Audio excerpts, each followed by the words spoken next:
The city lights blurred into a haze of rain-soaked reflections as Amelia Kane wheeled herself into the upscale restaurant, her paralysis a constant reminder of the accident that had stolen more than just her mobility, it had stolen her smile.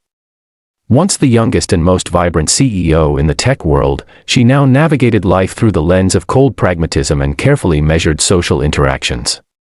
Tonight, against her better judgment, she was attempting something she hadn't done in years, a blind date. Her assistant had insisted, claiming it was time to get back into life, but Amelia had agreed only reluctantly.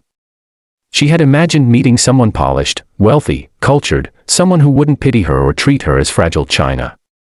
But when the bell above the restaurant door jingled, she felt her pulse quicken, not out of anticipation, but mild apprehension. In walked a man who was everything her imagination hadn't prepared her for. He wasn't wearing designer clothes, and his hands bore the faint grease stains of hard work. His clothes were simple, functional, and slightly rumpled, but his eyes, warm, dark, and unpretentious, caught hers instantly. There was something honest about his presence, something grounding. "Hi," he said, his voice roughened from years of manual labor yet oddly comforting. "Are you Amelia Kane?" She nodded, unsure if she should be polite or dismissive. His smile was easy, unassuming, and it seemed to cut through the armor she had spent years building around herself. "I'm Jake," he said simply, extending a calloused hand.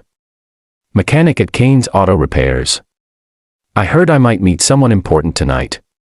Amelia blinked. A mechanic? She had been expecting someone from the same corporate orbit she inhabited, someone who discussed stocks, startups, and global markets, not someone who spent his days under cars and engines. Her mind raced, trying to reconcile the image she had of a proper date with the man now standing before her, yet there was something magnetic about his simplicity. There was no pretense, no calculated charm. Just a man who had lived a life of hard work and sweat, and somehow, in his unpolished way, he seemed more real than anyone she had ever met. They sat. She found herself watching him as he spoke about cars, engines, and the pride he took in his craft. His words, though simple, were filled with passion. She realized that she hadn't listened this intently to anyone in years, not her board members, not her investors, not even the doctors who had treated her since the accident. Hours passed without the usual tension she expected from such a meeting. No awkward pauses, no forced conversation. Just laughter, something she hadn't felt in years, deep and unrestrained. Jake listened as she spoke of her work, of the weight of leadership, of the loneliness that success sometimes brought. And he didn't pity her. He didn't look at her chair as a limitation. He saw her as Amelia, the woman, not the accident. When the dessert plates were cleared, a sudden rainstorm trapped them in the restaurant. Amelia, usually impatient with delays, found herself relaxed. Jake talked about life, about mistakes and failures, about moments of pride in unexpected places.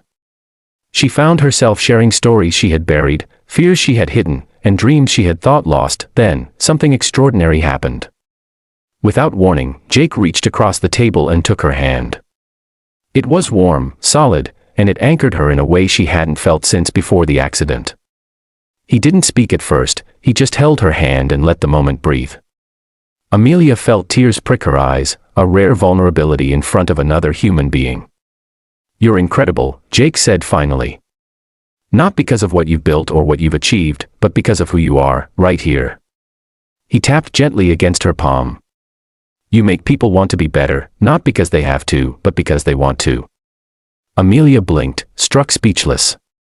No boardroom, no accolade, no press release had ever made her feel seen like this. And then, for the first time in years, she smiled, a true, unguarded smile that touched her eyes, that reached deep into the corners of her heart. The rain outside slowed, leaving the streets glistening under the city lights.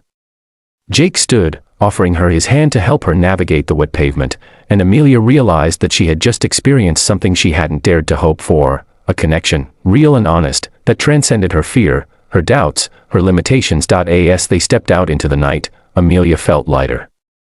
Not because her life had changed in magnitude, not because she had suddenly regained what she had lost, but because she had found something far rarer, someone who saw her, truly, without expectation, without judgment, and in that moment, she knew something impossible had happened.